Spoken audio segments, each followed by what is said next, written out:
మీరు కొద్దిసేపు దేవుని వాక్యాన్ని శ్రద్ధగా విందాం. మరి ఒక చక్కని గృహాన్ని కట్టుకుని దేవుని కృపలో మరి ఈ కుటుంబం వారు దేవుడు అనుగ్రహించినటువంటి సామర్థ్యం కొలది, కృప కొలది వారు ఈ గృహాన్ని ఏర్పాటు చేసుకున్నారు. మరి వారి స్థితికి మించినటువంటి కార్యమే అయినా దేవుడు వారికి తోడుగా ఉండి మరి ప్రతి అవసరతను కూడా తీరుస్తూ వచ్చారు. ఆమె ఇందాక సాక్ష్యం చెప్తూ మా తల్లి ఇంటి వారు మరి అత్తింటి వారు అన్నదమ్ములు అందరూ సహాయం చేశారని. ఒక వ్యక్తికి ఎవరైనా సహాయం చేయాలంటే దేవుడు సహాయం చేసే వ్యక్తిని ప్రేరేపించితే తప్పితే ఎవరు కూడా సహాయము చేయలేరు. అది ఎవరైనాను దేవుని ద్వారానే ఆమెకు సహాయము కలుగుతున్నది. ప్రభు ఆమెకు సహాయం చేసి మరి బ్రదర్కు వారి కుటుంబానికి దేవుడు సహాయం చేసి ఒక చక్కని అందమైన గృహాన్ని దేవుడు అనుగ్రహించారు. చాలామందికి ధనం ఉంటుంది కానీ కట్టలేరు. చాలామందికి అన్నీ ఉంటాయి కానీ కట్టాలి అంటే వారు కట్టలేరు. ఒక ఇల్లు కట్టబడటం అనేది దేవుని యొక్క కృప. దేవుడు వారికి అటు రీతిగా ఆ కుటుంబాన్ని అనుగ్రహించారు. కనుక కట్టినవాడు దేవుడు కనుక ఎవరికి ఘనత తేవాలి? మనం ఎవరికి ఘనత తేవాలి? దేవునికే ఘనత తేవాలి. దేవునికి ఘనత తేవటం అంటే ఏమిటి? ప్రతి కార్యంలో కూడా అక్కడ దేవుడు తప్ప ఇంకా ఏది ఎవరు కూడా మహిమపరచబడడానికి వీలు లేదు. దేవునికే ఘనత కలగాలి. అక్కడ భోజన కార్యక్రమమే అవుని, ప్రార్థన కార్యక్రమమే అవుని, ఏ కార్యక్రమం అయినా అక్కడ ఏ కార్యం జరిగినా అంతా కూడా దేవుని మహిమార్థమై ఆ కార్యక్రమం జరిగినప్పుడు దేవుడు సంతోషిస్తాడు. దేవుడు కూడా ఇప్పుడు ఈ కార్యక్రమం అంతటిని చూస్తూ ఉన్నాడు. మీరందరూ కూడా మరి వారిని చూడడానికి, వారి గృహాన్ని చూడడానికి ఆశతో వచ్చారు. మిమ్మల్ని చూడడానికి ఎవరు వచ్చారు తెలుసా? ఇక్కడికి ఎవరు వచ్చారు? దేవుడు వచ్చాడు. ఆ ఇల్లుని చూడాలని మీరు వచ్చారు. మీ ఇంటిని చూడడానికి దేవుడు వచ్చాడు. హృదయం, ఇదిగో నేను తలుపు నొద్ద నుండి తట్టుచున్నాను, ఎవరైనాను తలుపు తీసిన ఎడల వానితో నేను అతనితో కలిసి ఉంటాను అని చెప్పిన దేవుడు మన హృదయం అనే ఈ ఆలయంలో, ఈ యొక్క ఇంటిలో ఆయన నివసించడానికి ఇష్టపడుతున్నాడు. ఒక చిన్న మాట చదువుకుని మనం ముందుకెళ్ళిపోదాం. లూకాసు వార్త 10వ అధ్యాయం 38వ వచనాన్ని చదువుకుందాం. లూకాసు వార్త 10వ అధ్యాయము 38వ వచనాన్ని చదువుదాం. అంతటా వారు ప్రయాణమైపోవచ్చుండగా ఆయన ఒక గ్రామంలో ప్రవేశించెను. మార్తా అను ఒక స్త్రీ ఆయనను తన ఇంట చేర్చుకొనెను. చాలు.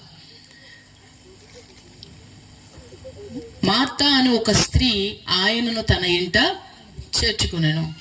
మార్తా అనే ఒక స్త్రీ దేవునిని ఆయన ఇంట, వారి ఇంట చేర్చుకున్నది అని ఇక్కడ రాయబడి ఉన్నది. అక్కడ సాధారణంగా యూదులైనటువంటి వారు యేసు ప్రభువుని సామాన్య మనిషి అని, సాధారణంగా అందరితో పాటే కలిసి ఉంటున్నాడు కనుక ఆయన సాధారణ వ్యక్తి అని చాలామంది యేసు ప్రభువుని వారి యొక్క ఇంటిల్లోకి, వారి గృహాల్లోకి చేర్చుకోవడానికి ఎవరు ఇష్టపడట్లేదు. అటువంటి సందర్భంలో మరి ఆయన యందు నమ్మిక ఉంచిన వారు, విశ్వాసం ఉంచిన వారు మరి కొంతమంది వారిని యేసును తమ గృహాల్లోనికి చేర్చుకున్నారు. మరి యేసు ప్రభువు అందరూ ఒక రకంగా ఆయన ఎవరో, ఆయన అటువంటి వాడు, లేకపోతే ఆయన గురించి చాలా మందికి సరైన అభిప్రాయం లేదు. యేసు ప్రభు ఎవరికో సంబంధించిన వారని, లేకపోతే మనకు సంబంధించిన వాడు కాదని, ఆయనకు మాకు ఎటువంటి సంబంధం లేదని చాలా మంది అభిప్రాయ భేదాలు కలిగి ఉన్నారు. కానీ యేసు ప్రభు అందరికీ, యేసుక్రీస్తు అందరికీ ప్రభు అయి ఉన్నాడు. ఆయన అందరికీ దేవుడై ఉన్నాడు, దేవాతి దేవుడై ఉన్నాడు. ఆ దేవాతి దేవుడు ఆయనను ఎవరైతే గుర్తించి, ఎవరైతే వారి ఇంటిలోనికి, వారి హృదయంలోనికి పిలుస్తారో, ఆహ్వానిస్తారో ఆ ఇంటిలోనికి దేవుడు వస్తాడు. చాలామంది దేవునిని ఆహ్వానించరు, బయటే నిలబడతారు. మేము ఆహ్వానించామండి అన్నవారు మీరు ఉన్నారా? అవును, మేము ఆహ్వానించాము. యేసు ప్రభుని ఆహ్వానించలేదా? మీరు ఎప్పుడు ఇంటిలోనికి ఆహ్వానించలేదట. కొంతమంది తల ఊపుతున్నారు ఆహ్వానించలేదని. యేసు మీ హృదయాలలోనికి మీరు ఎప్పుడైతే హృదయంలోనికి చేర్చుకుంటారో అప్పుడు ఆయన మీ హృదయంలోనికి వస్తాడు. మీరు ఆయనను మీ ఇంటిలోనికి చేర్చుకున్నట్లే. దేవుని మన ఇంటిలోకి చేర్చుకోవటం అంటే మీ హృదయాల్లోనికి ఆయన్ని చేర్చుకోవాలి. హృదయం వెలుపలే ఉంచేయకూడదు. చాలామంది హృదయానికి వెలుపలే, బయటనే దేవుణ్ణి ఉంచేస్తారు. లోపల వారికి సంబంధించిన వారందరూ ఉంటారు. ఎంతోమందిని చేర్చుకుంటారు. బంధువులు వస్తే బంధువుల్ని చేర్చుకుంటారు. రోడ్డు మీద ఎవరైనా వస్తే ఎవరు పడితే వాళ్ళని, ఎలా ఉన్నా సరే మనకి ఏదో జరుగుతుందని, ఏదో ఒరుగుతుందని, మాకేదో చెప్తారని చెప్పి ఎంతోమందిని ఇంట్లోకి చేర్చుకుంటారు. కానీ యేసు ప్రభువుని చేర్చుకోవాలి. యేసు ప్రభువాన్ని హృదయంలోకి చేర్చుకోవాలి. మన ఇంటిలోనికి చేర్చుకోవాలి. ఆయన సన్నిధిని మన ఇంటిలోకి చేర్చుకోవాలి. ఎవరైతే ఏ గృహమైతే ఆయన్ను వారి ఇంటిలోనికి లేదా వారి గృహంలోనికి చేర్చుకుంటారో ఆ ఇల్లు దైవిక సంబంధమైన సంతోషం, ఆనందంతో నింపబడి ఉంటుంది. హల్లెలూయా, హల్లెలూయా. కానీ చాలా వరకు ఏం చేస్తారంటే యేసు ప్రభుతో పాటు మాకు అందరూ కూడా కావాలి. యేసు ప్రభు కూడా ఉండాలి, దేవుడు ఉండాలి, దేవునితో పాటు మాకు నచ్చినవి కూడా కొన్ని ఉండాలి, మేము మెచ్చేవి కూడా ఉండాలి. యేసు ప్రభు ఉండాలి, మాకు నచ్చిన హీరో కూడా ఉండాలి. అవునా? యేసు ప్రభు ఉండాలి, మాకు నచ్చిన హీరోయిన్ కూడా ఉండాలి. యేసు ప్రభు ఉండాలి, దాంతోపాటు అప్పుడప్పుడు మాకు కొంచెం నమ్మకం కలిగించే కొన్ని కార్యాలు ఉన్నాయి, అవి కూడా మాతో ఉండాలి అనుకుంటారు. పరిశుద్ధుడైన దేవుడు ఎక్కడ పరిశుద్ధత ఉంటుందో అక్కడనే ఆయన నివసించగలడు. అపవిత్రత, అపరిశుద్ధత ఉన్న చోట ఆయన నిలవలేడు. వెలుగై ఉన్న దేవుడు, చీకటిని పారదోలేటువంటి దేవాతి దేవుడు, ఆయన వచ్చి సమస్తం వెలిగించినట్లుగా దేవునికే ఏ గృహం అయితే ప్రథమ స్థానం ఇచ్చి దేవాతి దేవుని వారి గృహాల్లోకి చేర్చుకుంటారో ఆ దేవుడు వారి గృహంలో నిండైన సంతోషం, సమాధానం. మీకు ఒక మాట చెప్తాను. కొంతమంది చాలా వరకు కొంతమంది గృహ ప్రవేశం చేసినప్పుడు వారి ఇంట్లో పొయ్యి వెలిగించి ఏం చేస్తారు? పొంగించడంలో గల అర్థం ఏంటి? మా ఇల్లు వంటగది కానీ లేకపోతే హాల్ కానీ చూసినా ఎక్కడ చూసినా అన్ని పొంగి పొరలాలని దానికి గుర్తుగా ఏం చేస్తారు? పాలు పొంగిస్తారు. ఒకసారి కాదు 10 సార్లు పొంగించి చూడు. ఒక పొయ్యి కాదు 10 పెద్ద పొయ్యిలు తీసుకొచ్చి పొంగించి చూడు. నీ జీవితంలో నిజమైన ఆశీర్వాదం పొంగాలంటే పాలు పొంగితే పొంగవు. తెలిసిన కానీ ఆచారాన్ని మాత్రం పాటిస్తారు. అంటే దేవుడు చేర్చుకుంటాము, అట్ ద సేమ్ టైం మా పద్ధతిని కూడా మాకు దేవుడు కావాలి, మా పద్ధతులు కూడా కావాలి, రెండూ కావాలి. దేవుడు అంటాడు ఏదైనా ఒకటే కోరుకోండి. మీకు దేవుడు కావాలా, అవి కావాలా, ఏవి కావాలి? దేవుడు మంచివాడు, దేవుడు గొప్పవాడు, దేవుడు అన్నీ చేయగలడు అని విశ్వసించినప్పుడు వాటితో మనకేం సంబంధమో లేదు కదా. మరి నిజంగా దేవుని నువ్వు చేర్చుకుంటే ఆయన ఎక్కడుంటే అక్కడ సంతోషం ఉంటుంది. దేవుడు ఉన్న ఇంటిలో ఆశీర్వాదం, ఆనందం ఉంటుంది. దేవుడు ఆశీర్వదిస్తే నీ ఆశీర్వాదాన్ని ఎవరు లాక్కోలేరు. దేవుడు సమృద్ధిని ఇస్తే నీ సమృద్ధిని ఎవరు కూడా తీసివేయలేరు. మనుషులు కల్పించినటువంటి కొన్ని పద్ధతులు మనం దేవునిని నమ్మిన తర్వాత దేవునిలోనికి రాని వారు చేస్తే వారు తెలియదు కనుక చేస్తారు. కానీ మనం దేవుని నమ్ముకున్నాము, దేవుణ్ణి విశ్వసిస్తున్నాం, ప్రతి ఆదివారం మందిరానికి వెళ్తున్నాం, దేవుని గ్రంథాన్ని చేతబట్టాం. ఆ గ్రంథంలో ఎక్కడైనా కనబడిందా మీకు పాలు పొంగించమని? లేదు కదా. సో దానివల్ల మనకు ఉపయోగం ఉన్నదంటారా? ఉపయోగం ఉందంటారా? లేదు. కొంతమంది మౌనంగా ఉన్నారు. ఎందుకు తెలుసా? ఏమో పొంగించకపోతే మా వాళ్ళు ఊరుకోరు, కంపల్సరీగా పొంగించాలి. మరొక పని చేస్తారు. ఏం చేస్తారు తెలుసా? కట్టేటప్పుడు ఈ గుమ్ము ఇటువైపే ఉండాలి, ఈ కిటికీ ఎటువైపు ఉండాలి?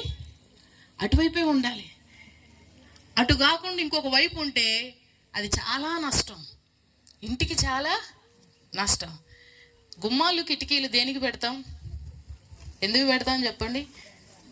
గాలి, వెలుతురు మన ఇంట్లోకి రావడానికి పెడతాం. అంతకు మించి వేరే ఏమీ లేదు. మనకు ఎట్లా వీలైతే అట్లా మన ఇంటి తలుపును పెట్టుకోవచ్చు.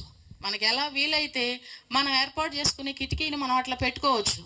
కానీ ఇలా కాకుండా ఇలా పెట్టావు కనుక నీ ఇంటిలో ఉన్నదంతా ఏమైపోతుంది? బయటికి వెళ్ళిపోతుంది. చాలామంది ఇటువంటి విధానాలు పాటిస్తూ దేవుని నమ్ముకుంటాం అంటారు, కానీ ఆలోచనలో వారి హృదయంలో ఎప్పుడూ కూడా మార్పు అనేది రాదు. నువ్వు గుమ్మం అటు సైడ్ పెట్టావు గనక నేను నీ ఇంటిలోకి రాను అని అన్నాడు దేవుడు. నువ్వు కిటికీ అటు పెట్టావు గనక నీ ఇంట్లోకి రాను అని అన్నాడు దేవుడు. లేకపోతే నీ ఇంట్లోకి వెళ్ళాక నువ్వు బీరువా ఎటువైపు తిప్పెట్టాలి, మనసం ఎటువైపు తిప్పెట్టాలి, కాళ్ళు ఎటువైపు చాపాలి, దానిని బట్టి ఆశీర్వాదాన్ని దేవుడు పెట్టలేదు బైబిల్లో.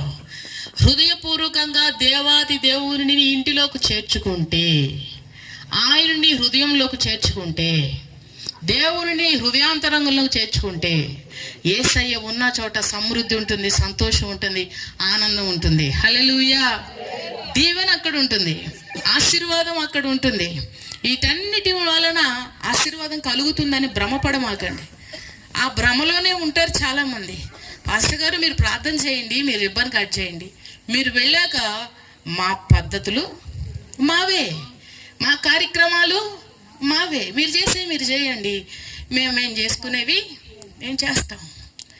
అటువంటి కార్యాలు దేవుని అసహించుకునేటువంటి కార్యాలు. దేవునిలో శక్తి ఉన్నది అని నమ్మినప్పుడు దైవ సేవకులు దేవుని నామం పేరట వారు ఆ ఇంటిని ప్రతిష్ఠించినప్పుడు ఆ ప్రతిష్ఠ కార్యక్రమం ద్వారా దేవుడు ఆ గృహంలోనికి వస్తాడు. దేవుని అలాగునే అదే విధముగా కార్యాన్ని జరిగించినప్పుడు దేవునికి ఘనత, మీకు దీవెన. దేవుని ప్రక్కన పెట్టి లోకంలో ఉన్నవారు అనుసరిస్తున్నట్టు మనం కూడా అనుసరిస్తున్నట్లయితే, అలాగే మనం కూడా సాగుతున్నట్లయితే అది చేయాలి, ఇది చేయాలి, ఏది చేయాల్సిన పని లేదు.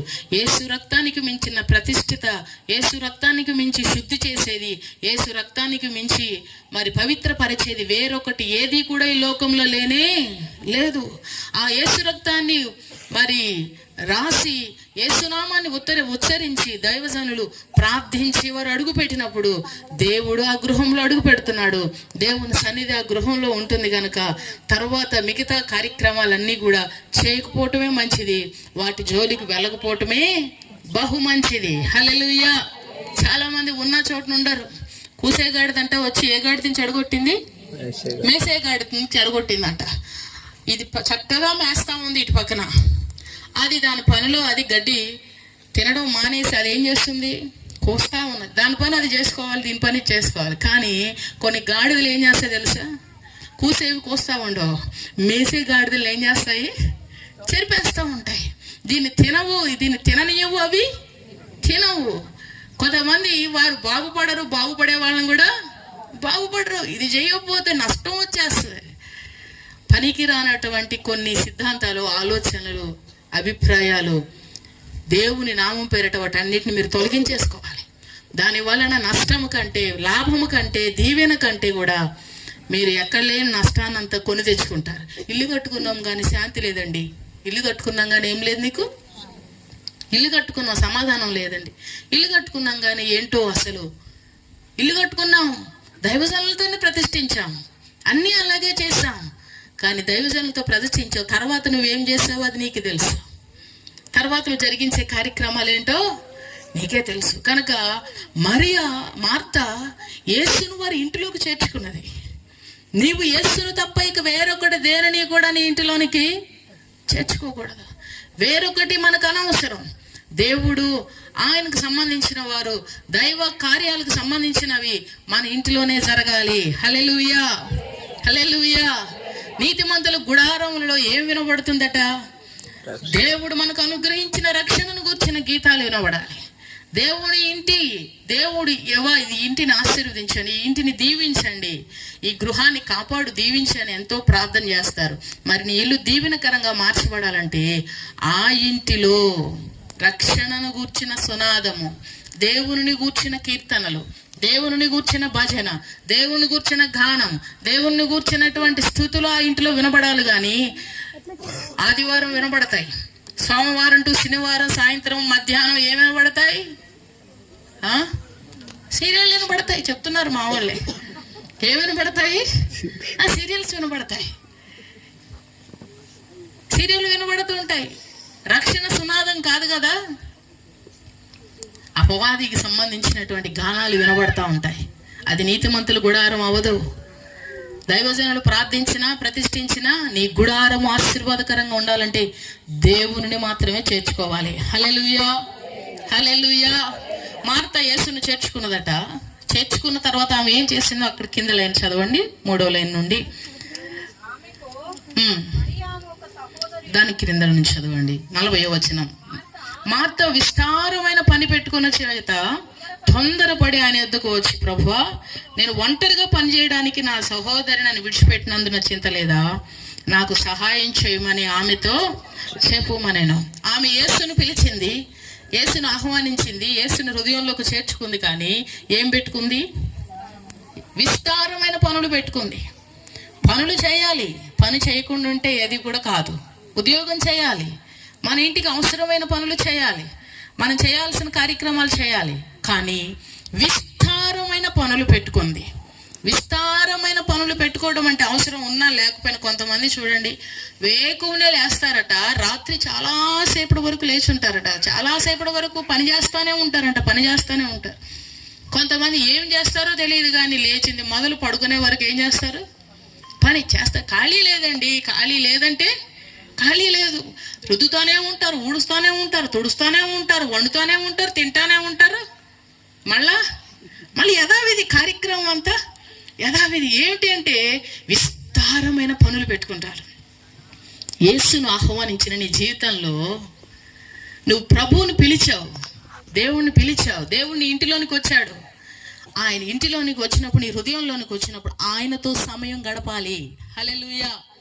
ఏం చేయాలమ్మా? ఆయనతో సమయం గడపాలి. సీరియల్తో సమయం గడపొద్దు, సినిమాలతో సమయం గడపొద్దు, వ్యర్థమైన సినిమా కార్యక్రమాలు, టీవీ కార్యక్రమాలు, సెల్ ఫోన్లతో సమయాన్ని ఎక్కువ గడపొద్దు. ఎవరితో సమయం గడపాలి? దేవునితో సమయం గడపాలి. గడిపితే ఏమవుతుంది? గడపకపోతే ఏమవుతుంది? ఆమె దేవుని పిలిచింది, ఆయన అక్కడ కూర్చోబెట్టింది, ఏమి వెళ్ళిపోయింది. కొంతమంది ఇంటి ఇళ్లకు విజిటింగ్కి వెళ్తాం కదా, వాళ్ళు ఏం చేస్తారు తెలుసా? వందనాలన్నీ అంటారు, అక్కడ కూర్చుంటారు, గంట దాకా రారు. లోపలికి వెళ్ళినట్లే ఉంటుంది, మళ్ళీ గంట దాకా రాదు. ఇక మేము ఇక్కడ ఉండాలా, వెళ్ళిపోవాలా, ఆమెతో ఏదైనా మాట్లాడాలన్నా వాళ్ళకి అడ్రస్సే ఉండరు.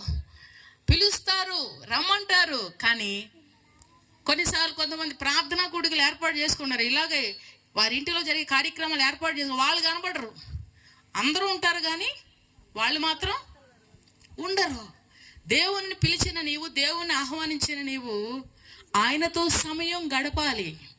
అది చాలా మంచిది, అది ఉత్తమమైనది, అది మేలైనది, నీకు దీవెన, నీకు ఆశీర్వాదం. దేవుని మన గృహంలోనికి ఆహ్వానించినప్పుడు, మన హృదయంలోనికి మనం ఆహ్వానించిన తర్వాత ప్రతిదినం నీ ఇంటిలో దేవునితో ప్రార్థన ద్వారా సమయం గడపాలి. ప్రార్థన చేయటానికి సమయం లేదండి. ప్రార్థన చేయటానికి ఏం లేదు చెప్పండి? సమయం లేదు. వాక్యం చదవడానికి సమయము మీలో ఎంతమంది ఈరోజు వాక్యం చదివారు చెప్పండి? యథార్థంగా ఒప్పుకోండి. బైబిల్ చదవట ఖాళీ ఉందా? ఎక్కడ ఖాళీ ఉంది? లేచింది మొదలు లేవగానే బర్రెలు అరుస్తుంటాయి, వాటికి గడ్డేసి వాటికి కావాల్సినవన్నీ చేసి ఈలోపు వీళ్ళు అరుస్తూ ఉంటారు. వీళ్ళకి వేసి మేత, వీళ్ళకి కావాల్సినవన్నీ చూసేసరికి నీకు ఆకలేస్తూ ఉంటుంది. నీకు సంబంధించినవన్నీ నీవు చూసుకుని ఈ లోపు ఏమొస్తుంది? అది వస్తుంది.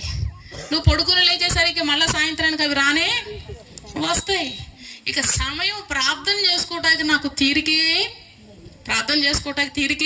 లేదు. బైబిల్ ఎక్కడ పాస్టర్ గారు మీకంటే తప్పదు, మాకు ప్రార్థన చేసుకోవడానికి బైబిల్ చదవటం ఖాళీ లేదు.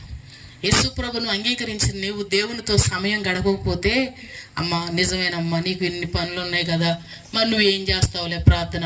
శుక్రవారం రోజు కానీ ఏం చేయటానికి ఖాళీ ఉండదు. ఆదివారం అంటే ఇక తప్పదు. మళ్ళీ ఏ క్రిస్మస్కో నూతన సంవత్సరానికో వద్దు కానీ అప్పుడు దాకా నీ పనులు నువ్వు సంతోషంగా ఉండన్నాడు దేవుడు. విస్తారమైన పనులు పెట్టుకుని తొందరపడుతున్నావు, అవన్నీ అనవసరమైనవి అన్నాడు దేవుడు. అవసరమైనది ఒక్కటే అట, అవసరమైనది ఒక్కటే. ఏమిటిది అది? ఆయన పాదాల దగ్గర కూర్చోవటం, దేవుని సన్నిధిలో కూర్చోవటం, దేవుని దగ్గర కూర్చోవటం. విస్తారమైన పనులు పెట్టుకుని అవంటది, ఏం ప్రభు మా చెల్లికి బుద్ధి లేదు కానీ ఆమె కంటే బుద్ధి లేదు, నీకు కూడా బుద్ధి లేదా అనలేదు కానీ చింత లేదా అని అడుగుతుంది. నీకు కూడా చింత లేదా ప్రభు? ఆమె ఏమి సహాయం చేయకుండా నువ్వు ఆమె నీ పాదాల దగ్గర కూర్చుంటే మీరిద్దరు ఇలా కూర్చున్నారు, నాకు సహాయం చేయమని కాస్త చెప్పొచ్చు కదా. కోపం వచ్చేస్తుంది, విపరీతమైన కోపం వస్తుంది, విసుగు వస్తుంది, ఆమెకు ఆయాసం వస్తుంది. ఎవరి మీద వస్తుంది? ఎవరిని పిలిచిందో ఆ దేవుని మీదే కదా. కష్టం రాగానే ఏమంటాం? ఏం దేవుని నమ్ముకున్నాం కానీ మాకేమి, దేవుని నమ్ముకున్నాం కానీ మాకేమి కాలేదు. ప్రార్థన చేశారు, ఈ పాస్టర్ గారు ప్రార్థన చేశారు కానీ మాకు పెద్ద మేలేమి జరగలేదు. ఇంకో పాస్టర్ గారిని పిలుద్దాం. నేను 100 మంది పాస్టర్లు ప్రార్థన చేసినా నీకేమీ జరగదు. ఎందుకు తెలుసా? నువ్వు పాదాల దగ్గర కూర్చునే అనుభవం నీకు లేదు. దేవుని పాదాల దగ్గర కూర్చోవాలి, దేవుని వాక్యాన్ని చదవాలి, ప్రార్థన నీవు చేయాలి, దేవుని సన్నిధిలో సమయం గడపాలి. మన పనులు మనం చేసుకుంటూ ఉంటాం. దేవుడేమో అన్ని చేయాలి, నా బిడ్డలను దీవించాలి, నా కుటుంబాన్ని దీవించాలి, నా భర్తను దీవించాలి, నా పొలం పంటను దీవించాలి, నన్ను ఆశీర్వదించాలి, అన్ని కోరుకుంటావు. కానీ నీవు సమయం గడపలేదు. ఈరోజు చాలా మందికి టైం లేదు. ఏం లేదు చెప్పండి? టైం లేదు. టైం ఇప్పుడు కొంతమంది వాట్సాప్లో చూస్తూ ఉంటాను, బిజీ అని పెట్టుకుంటారు. వాళ్ళు దానికి ఏం పెట్టుకుంటారు? బిజీ. వాడు ఎందులో బిజీ ఉన్నాడంటే తిరగడంలోనూ, పనికిరాని అన్ని చూడడంలోనూ. ఒక మంచి పని చేసేది ఏమి ఉండదు. కానీ ఈరోజు ప్రతి మానవుడు చిన్నవారితో మొదలుకొని పెద్దవారికి అందరూ బిజీ బిజీ బిజీ బిజీ. సమయం లేదు అంటున్నారు. నీకు సమయం లేకపోతే నీకు సమయాన్ని ఎలా ఇవ్వాలో కూడా దేవునికి తెలుసా లేదంటారా? తెలుసు. మీకు ఒక చిన్న కథ చెప్తాను. ఒక ఆమె, కథ కాదు నిజంగా జరిగిన విషయమే. ఒక అతను దేవుని మందిరానికి వచ్చే, ప్రభువా పాస్టర్ గారు, నా కుటుంబ పోషణ నిమిత్తం నేనేమీ చదువుకోలేదు, పెద్దగా నాకేమీ రాదు, ఎక్కడ కూడా నాకు ఉద్యోగం కూడా ఎవరు ఏమీ ఇవ్వరు, నా భార్య బిడ్డలను పోషించుకోవాలి, ఏదైనా దేవుడు నాకు సహాయం చేసేటట్లు నా కోసం ప్రార్థన చేయండి అని చెప్పాడట. పాస్టర్ గారు అలాగేనయ్యా తప్పకుండా అని చెప్పి ప్రార్థన చేసి దేవుడు ఆయన ప్రేరేపించినట్లుగా ఒక మాట చెప్పారు. ఒక పని చేయి, నువ్వు పొలం పని మంచిగా చేస్తావు కదా, ఒక బర్రెను కొనుక్కో, అది మంచిగా పాలు ఇవ్వాలని ప్రార్థన చేస్తా, దాన్ని మేపుకో, దానికి వచ్చిన పాలు నువ్వు అమ్ముకుని ఆ వచ్చిన వాటి ద్వారా నువ్వు నీ కుటుంబం మంచిగా పోషించబడిందని పాస్టర్ గారు ప్రార్థన చేసి ఒక చక్కని ఆలోచన ఇచ్చారు. మంచి పని చేశారని చెప్పి అతను ఏం చేశాడంటే ఒక మంచి గేదెను కొనుక్కున్నాడు, మంచి బర్రెను కొనుక్కున్నాడట. కొడుక్కుని దాని చక్కగా పాలు మరి గడ్డి మేపుతూ మంచిగా దాని ద్వారా వచ్చేటువంటి పాలను అమ్ముకుంటూ తన కుటుంబాన్ని మంచిగా పోషించుకుంటున్నాడు.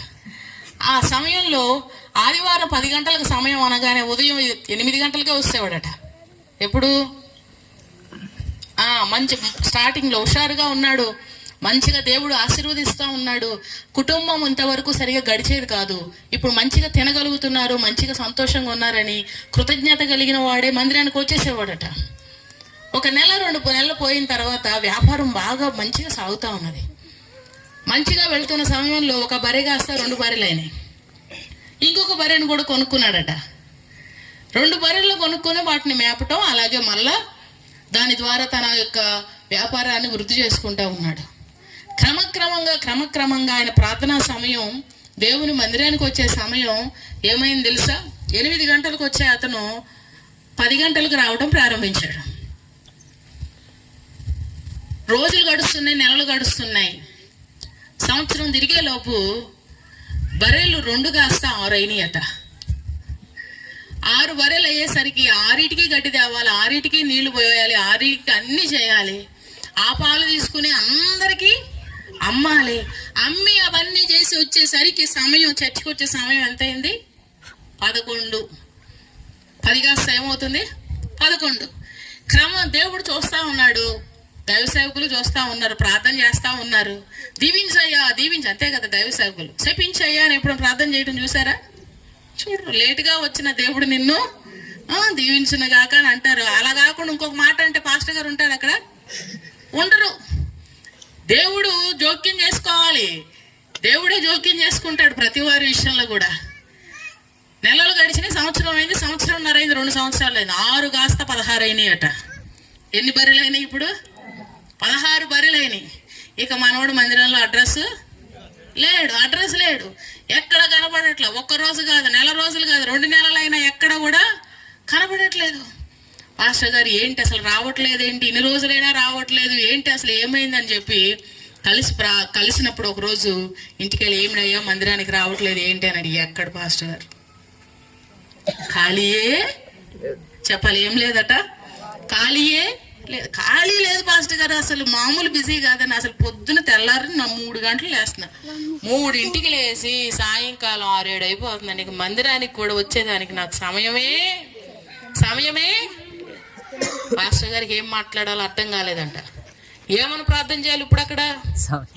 మీరు చెప్పండి, ఏమని ప్రార్థన చేయాలి?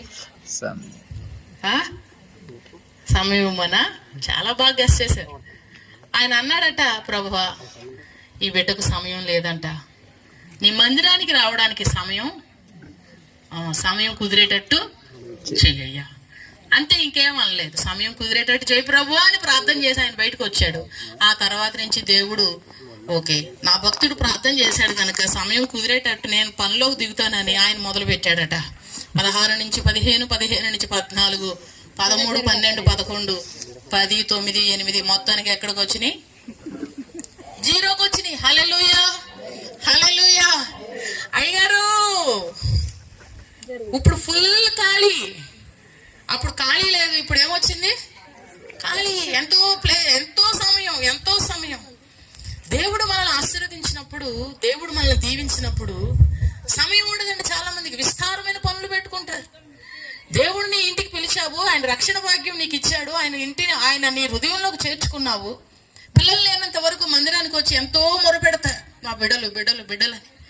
ఒక్క బిడ్డని ఇస్తే వాడికి రుద్దిందే రుద్ది, తోమిందే తోమి, వేసిందే వేసి, వెయ్య తీయ మందిరం అయిపోయే సమయానికి వస్తారండి చాలా మంది. చాలా బాధ కలుగుతుంది నాకు. దేవుడు నీకు ఇచ్చిన సంతానాన్ని నువ్వు దేవుని మందిరానికి సమయానికి నడిపించలేకపోగా ఆ పిల్లలే చూసుకుంటూ, అది ఇచ్చిన వారు ఎవరు చెప్పండి? ఎవరైనా సంతానం, ఆడపిల్లలైనా మగపిల్ల ఇచ్చిన వాడు దేవుడు కదా. మరి ఆయన సన్నిధికి నీ బిడ్డలను నువ్వు ఏ టైంకి తీసుకొని వస్తున్నావు? కుదరట్లేదు. జాగ్రత్త. నీకు ఎవరైతే ఏమైతే ఇచ్చారో ఆయన నీ యొద్ద నుండి తీసుకునే హక్కు కూడా ఆయనకే ఉన్నది. అప్పుడు ఏడుస్తాం, అప్పుడు బాధపడతాం. దేవుడు మనల్ని చూస్తూ, ప్రేమిస్తూ, కనికరిస్తూ నా బిడ్డ ఇంకా తెలుసుకుంటుందని దేవుడు చూస్తూ ఉన్నాడు. దేవుడిని పిలిచిన ఆమె, ఆహ్వానించిన ఆమె విస్తారమైన పరిపాట్లు పెట్టుకుని పైగా దేవుని మీద తొందరపడుతుంది, దేవుని మీద కోప్పడుతుంది, దేవుని మీద ఆయాసపడుతుంది, దేవుని మీద అయిష్టంగా మాట్లాడుతుంది. ప్రభువా నీకేం చింత లేదా? నేను ఇంత నలిగిపోతున్నాను, నేను ఇన్ని పనులు పెట్టుకున్నాను. విస్తారమైన పనులు, అధికమైన పనులు, పనికిరాని పనులు, వ్యర్థమైన పనులు పెట్టుకోవద్దు. చేయగలిగినంత మటుకు కుటుంబానికి అవసరమైన చేయండి. సమయం దొరికినప్పుడు మీరు ఏం చేయాలి చెప్పండి? సమయం దొరికినప్పుడు ఏం చేయాలి? ప్రార్థన చేసుకోవాలి. 1 గంట సేపు ప్రార్థన చేయి. మధ్యాహ్నం సమయంలో ప్రార్థన చేయండి. దైవవాక్యాన్ని చదవండి. దేవునితో సమయం గడపండి. పిల్లలు వెళ్ళిపోతారు, భర్త వెళ్ళిపోతాడు, మీరు సమయం గడపాలి. చాలా మంది ఇళ్లలో కుటుంబ ప్రార్థన చేయడానికి సమయం ఉండదు. ఫ్యామిలీ ప్రేయర్ చేయడానికి సమయము, ఫ్యామిలీ అంతా కలిసి భోజనానికి వెళ్ళడానికి సమయం ఉండదా? ఉంటుంది. అందరం కలిసి వెళ్ళాలనుకుంటాం, అందరం కలిసి షాపింగ్కి వెళ్ళాలనుకుంటాం, అందరం కలిసి చుట్టాల ఇంటికి వెళ్ళాలనుకుంటాం, అందరం కలిసి ప్రార్థన మాత్రం చేయాలని అనుకోం. కారణం సమయం లేదు.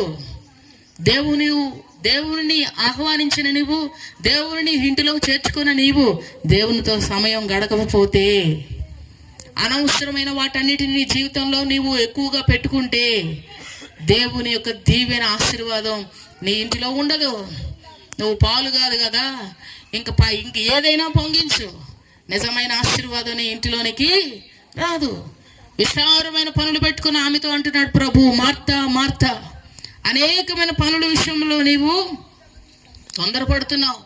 అనేకమైన పనుల విషయంలో అనేకమైన పనులు పెట్టుకుని విచారపడుతున్నావు. కానీ అవసరమైనది ఒక్కటే, ఉత్తమమైనది ఒక్కటే. ఆ ఉత్తమమైన దానిని మీరు సంపాదించుకోవాలి. దేవునికి స్తోత్రం. హల్లెలూయా హల్లెలూయా. అవసరమైనది ఒక్కటే. ఏమిటా ఒక్కటి చెప్పండి? దేవుడు. మొదట ఆయన రాజ్యాన్ని వెతకండి, మొదట ఆయన నీతిని వెతకండి. అప్పుడు సమస్తము మీకు నేను కష్టపడాలి, నా కష్టం చేతనే అనుకుని కష్టపడు, మంచిదే. నీ కష్టం నీకు ఆశీర్వాదకరంగా ఉండాలంటే, నీ కష్టార్జితం నువ్వు అనుభవించాలంటే దేవుడు దాన్ని ఆశీర్వదించాలి, దేవుడు దాన్ని దీవించాలి. సామెతల్లో ఒక మాట ఉంటుంది, నరుల కష్టం చేత ఆశీర్వాదం ఎక్కువ కాదట. యెహోవా ఆశీర్వాదం ఏమిస్తుంది? ఐశ్వర్యం ఇస్తుంది. దేవుడు ఆశీర్వదిస్తే కొంచెమేనండి. 5 రొట్టెలు 2 చేపలే, 5 రొట్టెలు 2 చేపలు కొంచెమే ఉన్నాయి, కానీ ఎంతమందికి దేవుడు ఆశీర్వాదకరంగా మార్చాడు? 5,000 మందికి. మీకు తెలుసు ఇంకెన్ని గంపలు ఎత్తారు? 12 గంపలు. కొద్దిగా ఉన్నదండి, మాకు పొలం కొంచెమే ఉన్నది. నా భర్త కష్టార్జితో మాకు 10,000 వస్తాయి. మా పిల్లలు కొంతకొందికి చదువుకున్నారు. నీకు కొద్దిగా ఉండొచ్చు ఏదైనా సరే, కానీ దేవుడు దాన్ని ఆశీర్వదిస్తే నీ కుటుంబానికి చాలునట్లుగా చేసి ఇంకా మిగిలి ఉండేటట్టు ఆశీర్వదిస్తాడు. హల్లెలూయా. అలా కాకుండా నా కష్టం చేత ఇంకా ఏదో చేయాలని కష్టపడాలి. ప్రతి మనిషి కష్టపడాలి, కానీ దేవునికి కూడా సమయాన్ని ఇవ్వాలి.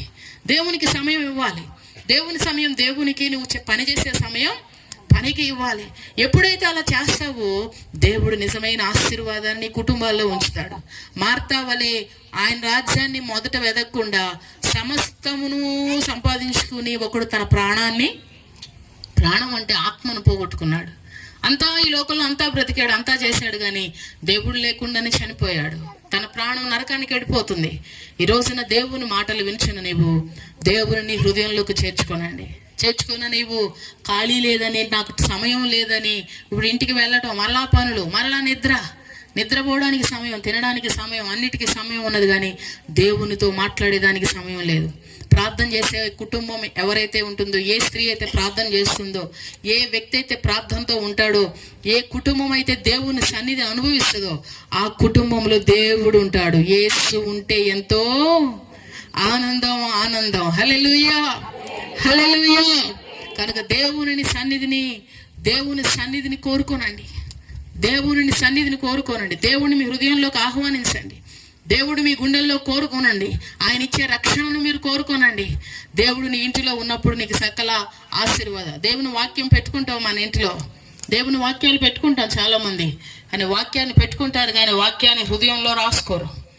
గోడల మీద ఉంటాయి మంచిదే, కానీ మన హృదయంలో రాసుకోవాలి. దేవుని వాక్యాన్ని అనుదినము పఠించాలి.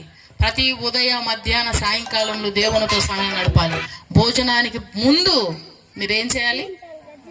బైబిల్ చదివి ప్రార్థన చేయాలి. మీ పిల్లలకు అదే నేర్పించాలి. మీరు అలాగే ఉండాలి. ఏ కుటుంబం అయితే దేవుని కలిగి ఉన్నవారు అలా ఉంటారో ఆ కుటుంబము దీవెనకరంగా, అది ఉత్తమమైనది అని చెప్పాడు దేవుడు. ఏమన్నాడు?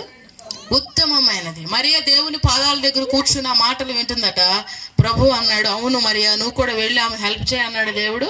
అనలేదు. విస్తారమైన పనిపాటలతో తొందరపడుతున్నావు. నువ్వు తొందరపాటు కాదు, ఉత్తమమైనది ఒక్కటే, అది కోరుకో. శ్రేష్టమైనది ఏది? దీవెనకరమైనది, నిజముగా నిన్ను బ్లెస్ చేసేది ఏది, నిజముగా నీ కుటుంబానికి కావలసినటువంటి దీవెన ఎక్కడి నుంచి వస్తుందో ఆ దేవుని పాదాలు పట్టుకోనండి. ఎవరి పాదాలు పట్టుకోవాల్సిన అవసరం ఉండదు. ఎవరి దగ్గరికి వెళ్ళి బతిమాల్సిన అవసరం ఉండదు. ఎవరి దగ్గరికి వెళ్ళో మాకు ఏదో చెయ్యండి అని నువ్వు అడగాల్సిన పని ఉండదు. నీవు దేవునికి సమయం ఇస్తే దేవుడు నీ కుటుంబంలో ఉంటాడు, నిన్ను సమృద్ధితో నింపుతాడు. ఈ మాటలు దేవుడు దీవించును గాక. ఆమేన్. కళ్ళు మూసుకో.